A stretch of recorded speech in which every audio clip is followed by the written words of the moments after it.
जब चुप्पी गुनाह बन जाए तब बोलना फर्ज हो जाता है। जब आतंक हर रोज दरवाजे पर दस्तक दे तब तलवार उठाना आत्मरक्षा से बढ़कर तपस्या बन जाता है। यह बात सच है कि युद्ध कोई नहीं चाहता।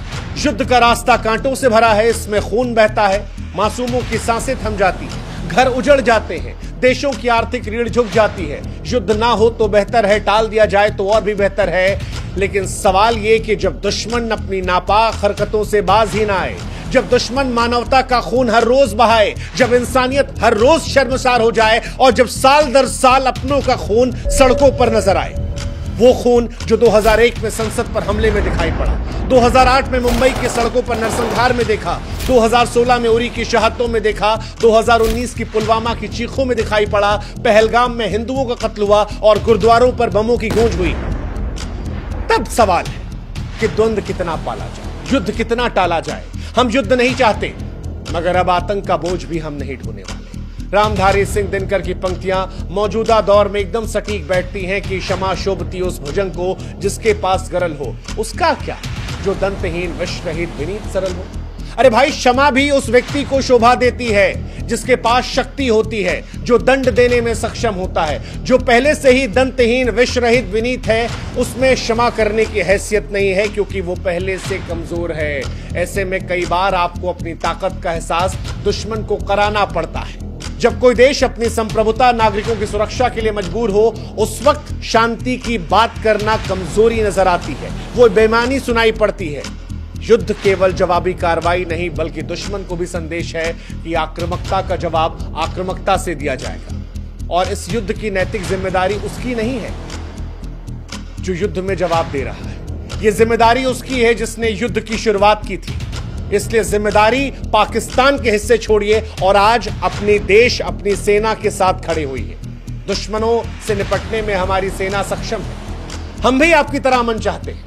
हिंदुस्तान के तमाम लोग जो हैं वो सीधे साधे हैं, लेकिन जुल्म के आगे झुकना हमारा मिजाज नहीं है। अगर जंग लाजमी है तो चलिए इस बार जंग ही सही। खामोशी को, दुश्मन को हमारी कायरता मत समझने दीजिए। मैं फिर कह रहा हूं, हम हिंदुस्तानी शांत लोग हैं। हमारी जिंदगी, हमारे नौकरी, परिवार, सामाजिक जिम्मेदारियों के इर्द गिर्द घूमती है। हम युद्ध की विभीषिका से कई बार विचलित हो जाते हैं, लेकिन विचलित तो कुरुक्षेत्र में अर्जुन का मन भी हुआ था।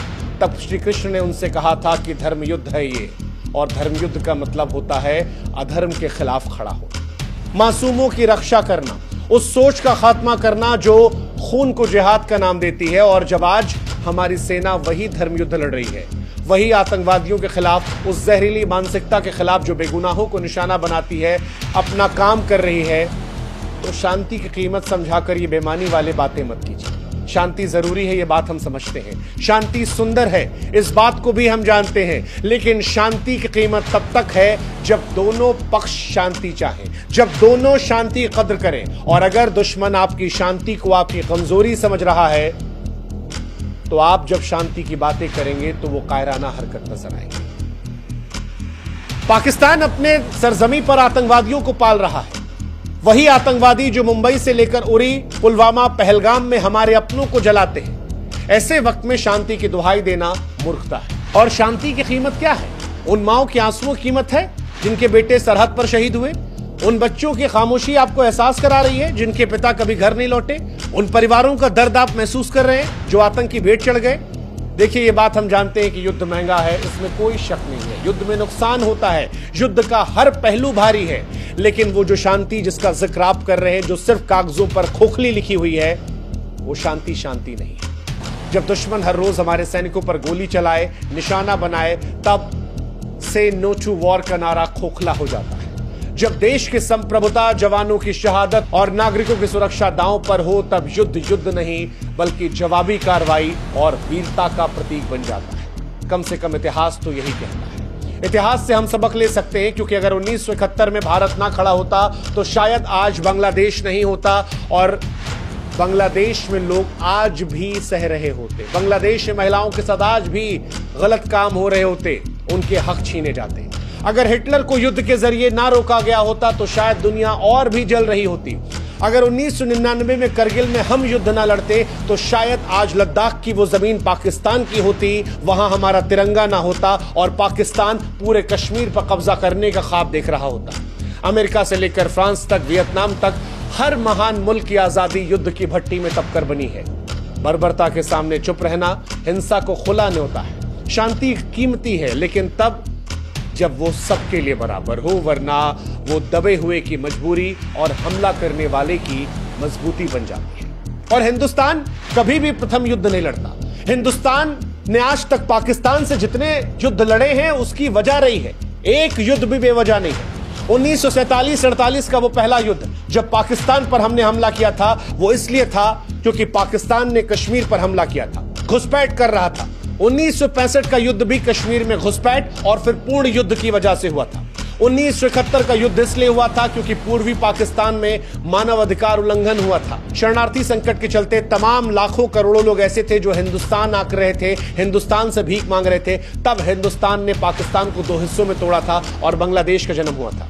1999 में भी करगिल का युद्ध इसलिए हुआ था क्योंकि मुशर्रफ ने आतंकियों को घुसपैठ करने भेजा था हिंदुस्तान की सरजमीन पर। अभी भी आपके मन में सवाल है कि पाकिस्तान को जवाब क्यों दिया जाए, तो जवाब है कि लश्कर, जैश जैसे आतंकी संगठन पाकिस्तान पालता है। हाफिज सईद जैसे कसाई खुलेआम घूमते हैं। मसूद अजहर के परिवार को हमने पाकिस्तान में देखा है। ओसामा को पाकिस्तान के अंदर मारा गया है। एलओसी पर जो गोलीबारी होती है, जो घुसपैठ होती है, हिंदुस्तान में जो हमले होते हैं, वो सब पाकिस्तान की वजह से हैं। और जिस शांति की बात हम कर रहे हैं वो हमारे पूर्वजों ने भी की है।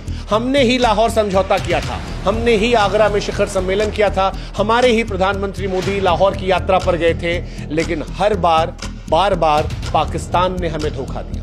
पाकिस्तान ने हमें पठानकोट में धोखा दिया, पाकिस्तान ने हमारी संसद पर हमला करके धोखा दिया, पाकिस्तान ने हमारे ताज होटल पर अटैक किया, उरी में अटैक किया, पुलवामा में अटैक किया, पहलगाम में अटैक किया और हर बार कायरता से अटैक किया, जिसका जवाब इस बार हम सामने से दे रहे हैं।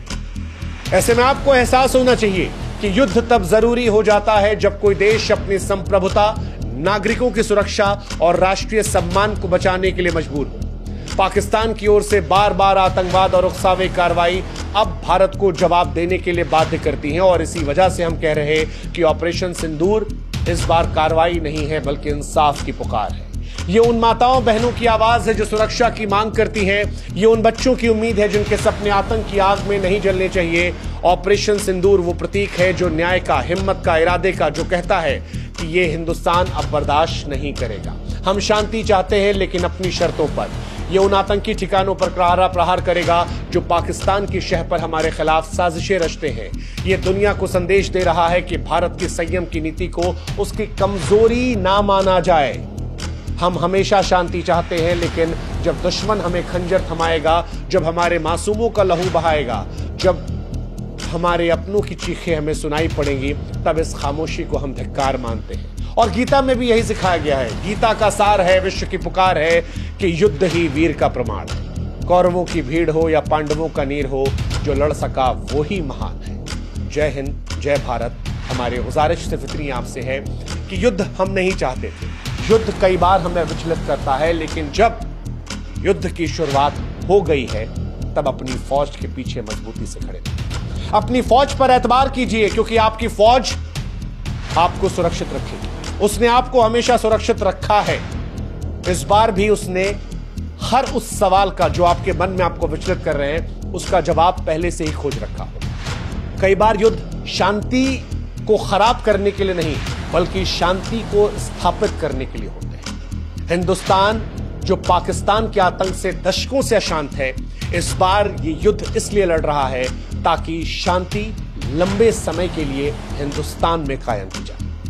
मगर वो शांति कुछ कीमत लेकर आएगी। वो शांति आपका एतबार मांगती है, वो शांति आपका भरोसा मांगती है, और आप अपनी फौज पर वो भरोसा जताइए। 140 करोड़ की आवाम ने ही अपील की थी कि भारत सरकार और भारतीय फौज पाकिस्तान में घुसकर बदला ले, और अब जब हमारी फौज, हमारी सरकार इस बात को कर रही है, तो हमारी भी ये जिम्मेदारी बनती है कि हम अपनी सरकार, अपनी फौज को पूरा भरोसा दें। हम उनसे कहें कि हम आपके साथ हैं। इस बार युद्ध एक लंबी शांति